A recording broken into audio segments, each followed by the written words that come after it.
Good day to all of you. Sandy Giroux here again at your service. I'm often asked for advice on how to be a great administrative or personal assistant. So today's quote, which comes from an unknown author, by the way, is this: "Every job is a self-portrait of the person who did it. Autograph your work with excellence."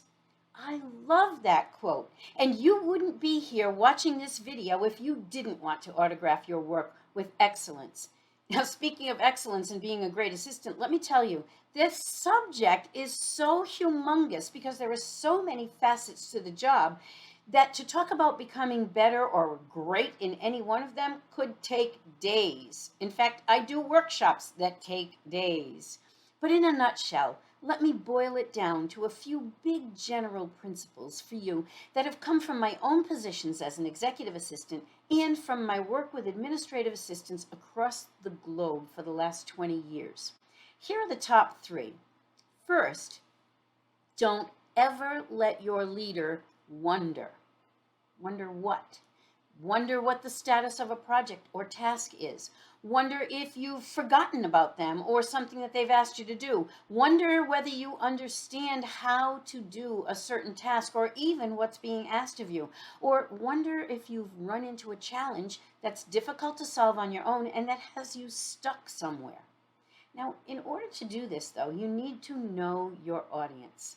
Some people are more nervous about things than others. They may require constant status reports on tasks you're performing. They want to know if you've started the task, where you are you having any issues, when will it be completed, did you forget about it, etc. Now, these individuals will continually come to you, often, and request the status. Others are just happy getting weekly or periodic updates on things. Either way, but especially with the leader who wants more frequent updates, you need to think about proactively giving them updates before they have to ask. They're only asking because they're wondering.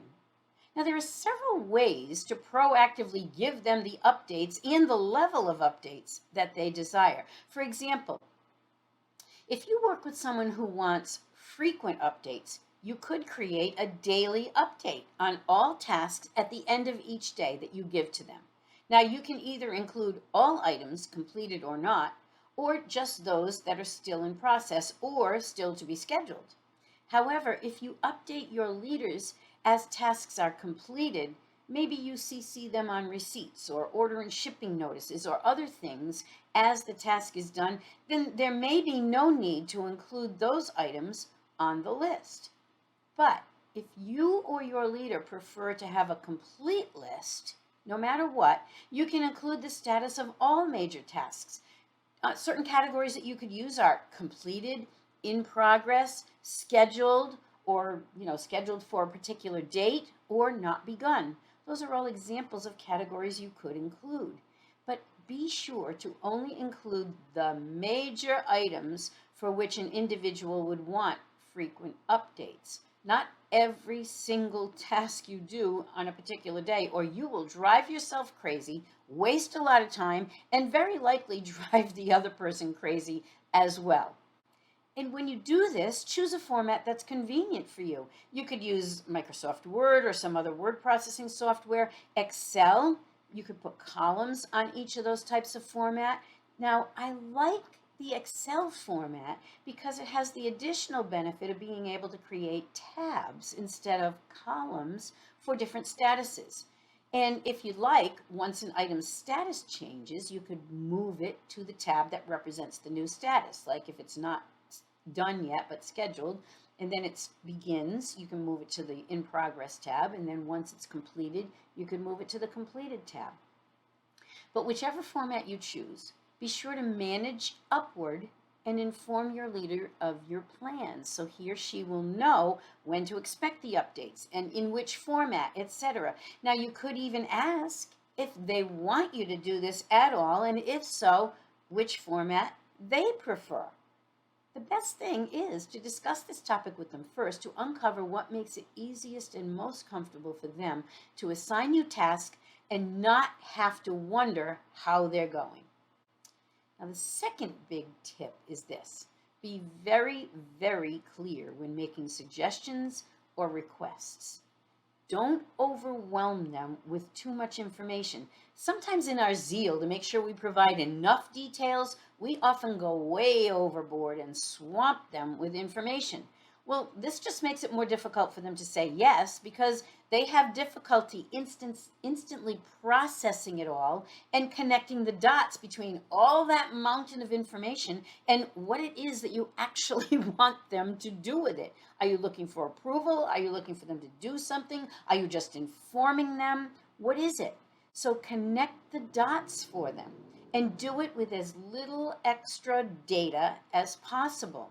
Now, that doesn't mean you shouldn't have the details ready in case they ask for it. Some leaders will want more detail than others, but don't spew it out all over them from the start. Give it to them as they ask for it, or ask them if they want the details and let them decide for themselves. Now, this once again means that you must know your audience.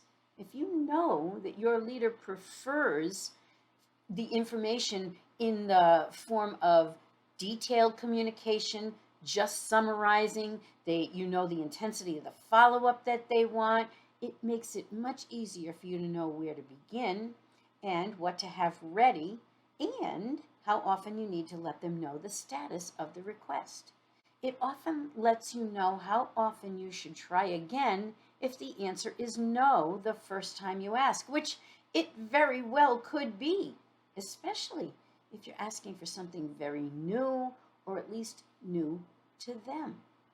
And when you make suggestions, be sure to include the benefits to them, the organization, the team, the customer, etc. Don't forget that everybody's favorite radio station is WIIFM. What's in it for me? Right? They're not going to say yes if they don't see any benefit in doing so. So always present the business case as to why it should be done, why at this time, and how it will benefit your organization. And that will give you a much better chance of getting a yes when you ask.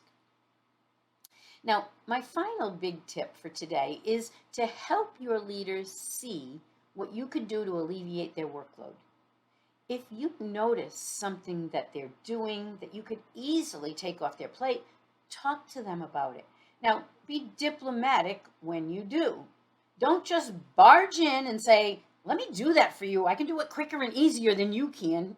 Well, that's not going to fly very well. Instead, preface your statement with an observation such as, I notice that this task takes up a lot of your time each day or week or month. Is there anything I can do to help with it? Or perhaps, can I do this piece of it? See, it's a two-step prefacing statement. One is to make the observation and ask if you can help. And two is to make a suggestion of where or how you think you can help. Often, if that person has never thought of having someone else do the task for them or even help them with it, it may not only be uncomfortable for them, but they may not even know where to begin. Having someone else's perspective on where they believe they can be successful in helping is often helpful in and of itself. So they don't have to try to think on their own of how to break it down, what you could possibly even do. It's just, no, it's just easier to do it myself. Don't let them fall into that trap. I know that for me as a leader, it's so much more helpful for my assistant to suggest something to me than to just say she wants to do something and not tell me why or how it could even benefit me.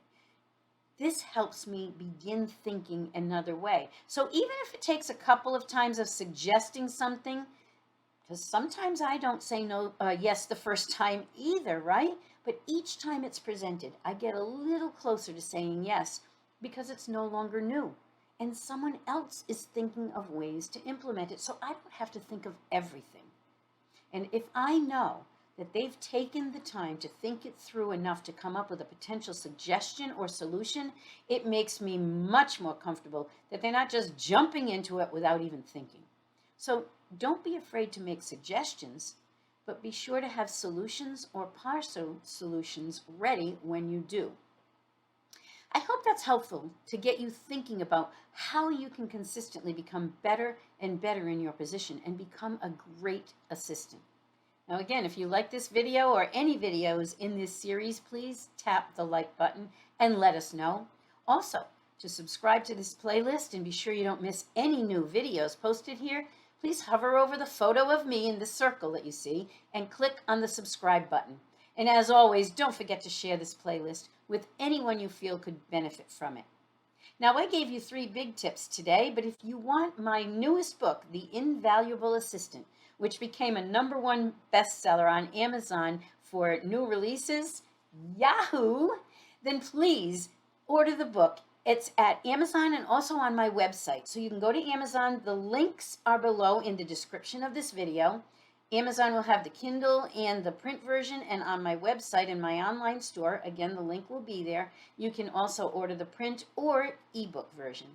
So now let's go to the next video where I'll share some tips on how to speak up more courageously, which, by the way, is something that leaders are asking their assistants to do. I'll see you there.